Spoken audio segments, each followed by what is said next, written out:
आज Doubtnut app download करें। Doubtnut पर अपने सभी गणित, रसायन विज्ञान, भौतिक विज्ञान और जीव विज्ञान के डाउट्स का करो सफाया। बस प्रश्न की फोटो खींचो, एक ही प्रश्न को क्रॉप करो और तुरंत वीडियो सोल्यूशन पाओ। अभी डाउनलोड करें।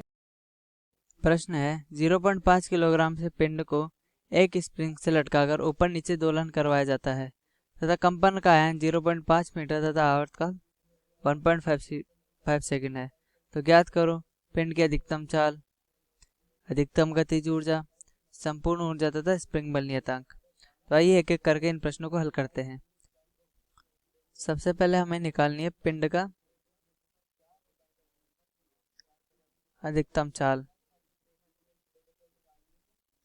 जिसके लिए सूत्र होता है Vm बराबर ए ओमेगा, जहाँ पर ए है आयाम तथा ओमेगा है कोणीय आवृत्ति। यह पिंड की अधिकतम चाल निकालने के लिए सूत्र होता है। चूंकि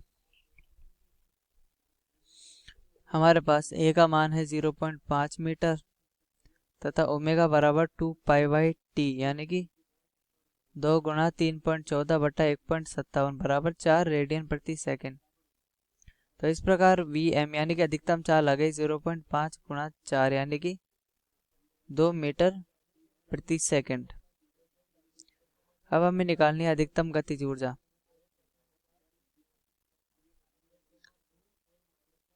तो चूंकि अधिकतम गतिज ऊर्जा जो कि लिखी जाएगी के ई मैक्सिमम बराबर हाफ mv/m², यानी कि अधिकतम गतिज ऊर्जा अधिकतम चाल के संगत आएगी, यानी कि mv² में हम अधिकतम चाल का मान रखेंगे तो 1.2 गुणा 1/2 जो कि द्रव्यमान है तथा Vm 2 गुणा 2 बराबर 1 जूल।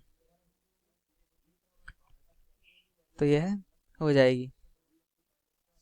अब हम निकालेंगे संपूर्ण ऊर्जा, यानी कि संपूर्ण निकाय की कुल ऊर्जा।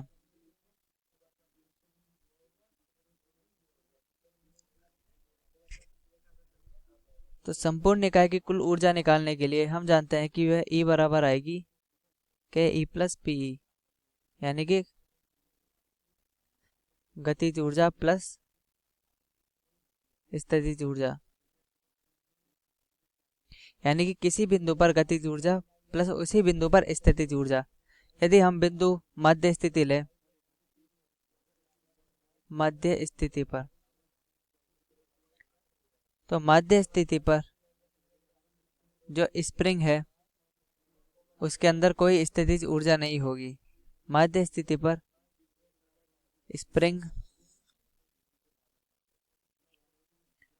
स्प्रिंग के मध्य कोई स्थितिज ऊर्जा नहीं होगी।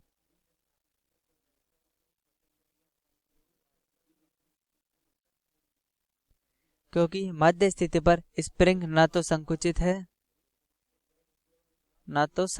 है ना ही प्रसारित है। तो यदि ना तो उसके अंदर संकुचन है ना कोई प्रसार है तो उसके अंदर कोई खिंचाव आ ही नहीं सकता। तो इस तरह से उसके अंदर स्थितिज ऊर्जा आ ही नहीं सकती। स्थितिज ऊर्जा किसी स्प्रिंग के अंदर तभी आएगी जब स्प्रिंग के अंदर खिंचाव होगा। तो आता है मध्य स्थिति पर स्थितिज ऊर्जा बराबर 0 आ गई। अब हमें निकालनी है मध्य स्थिति पर गतिज ऊर्जा।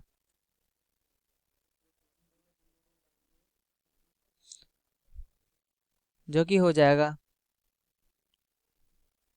यह के ई बराबर हाफ mv² और v होगा मध्य स्थिति पर वेग। अब चूंकि हम देखते हैं कि हम मध्य स्थिति पर वेग किस प्रकार निकालते हैं।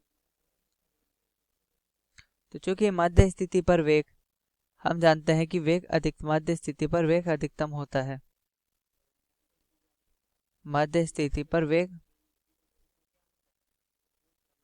अधिकतम होता है।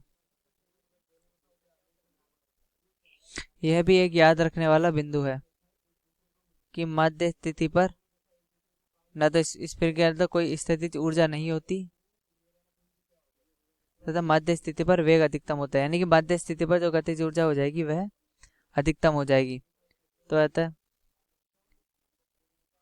गतिज ऊर्जा 1/2। तो यानी कि हम माध्य स्थिति पर गतिज ऊर्जा निकाल चुके हैं जो कि 1 जूल के बराबर है। तो अतः कुल ऊर्जा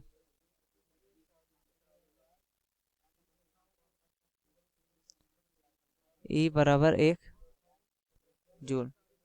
तो इस प्रकार हम इधर कुछ पॉइंट्स लिख सकते हैं। पहला ये अधिकतम विस्थापन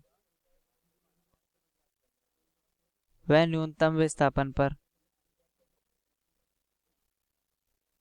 अधिकतम धनात्मक विस्थापन, माफ कीजिएगा मैं इसको सही तरीके से लिखता हूँ कि अधिकतम धनात्मक विस्थापन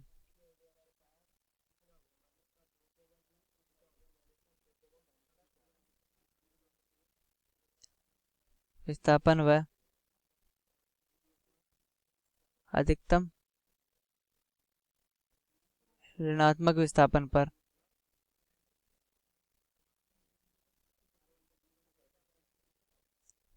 पर त्वरण स्थितिज ऊर्जा अधिकतम होती है।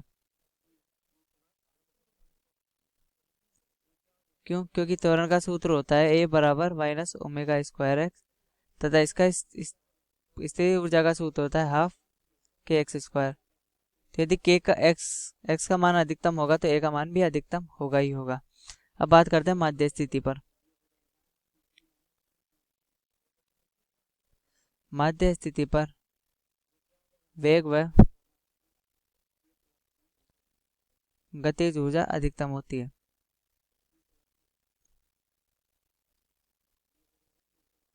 क्योंकि यदि x बराबर a sin ओमेगा t होता है तो v बराबर a omega cos omega t होता है अवकलन करने पर।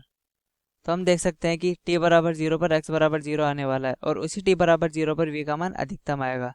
तो इस प्रकार वेग का मान माध्य स्थिति पर अधिकतम प्राप्त होता है और वेग अगर अधिकतम होगा तो गतिज ऊर्जा की अधिकतम होगी। अगला होगा कि गतिज ऊर्जा किसी भी बिंदु पर गतिज ऊर्जा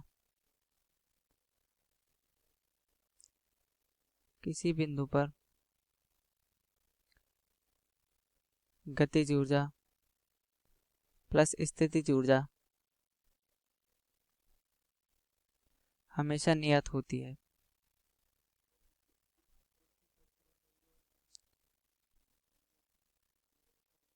अर्थात यदि हम मानते हैं कि यह एक सरल आवर्त गति के लिए एक समीकरण जहाँ पर 0 प्लस a माइनस a, तो यदि जो कुल ऊर्जा इस माध्य स्थिति पर आएगी E, वही ऊर्जा a बराबर 2 पर भी E के बराबर होगी, प्लस a पर भी E के बराबर होगी, माइनस a पर भी माइनस a/2 पर भी E के बराबर होगी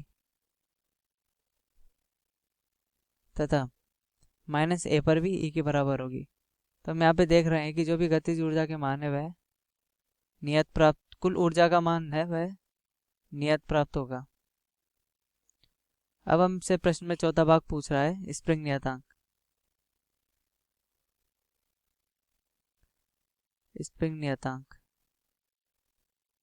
क्योंकि हम जानते हैं कि ओमेगा स्क्वायर बराबर k/m होता है। यदि हम सरल आवर्त गति की प्रारंभिक समीकरण ले तो ओमेगा का, तो इस प्रकार k का जो मान हमारे पास प्राप्त होगा वह होगा ओमेगा स्क्वायर m।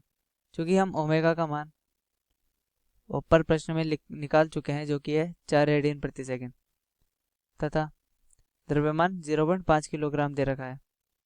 तो ओमेगा आएगा 4 × 4 × 1/2, यानी कि यह 2 से कट जाएगा तो 8, यानी कि 8 न्यूटन प्रति मीटर हमारा स्प्रिंग नियतांक प्राप्त होता है। तो इस प्रकार हमने इस प्रश्न में देखा कि हमने चारों मान निकाल लिए हैं। कक्षा 6वीं से 12वीं से लेकर नीट, IIT, JEE वो एडवांस के लेवल तक 1 करोड़ से ज्यादा छात्रों का भरोसा। आज ही डाउनलोड करें डाउटनेट ऐप या व्हाट्सएप करें अपने सारे डाउट्स 8400 400 400 पर।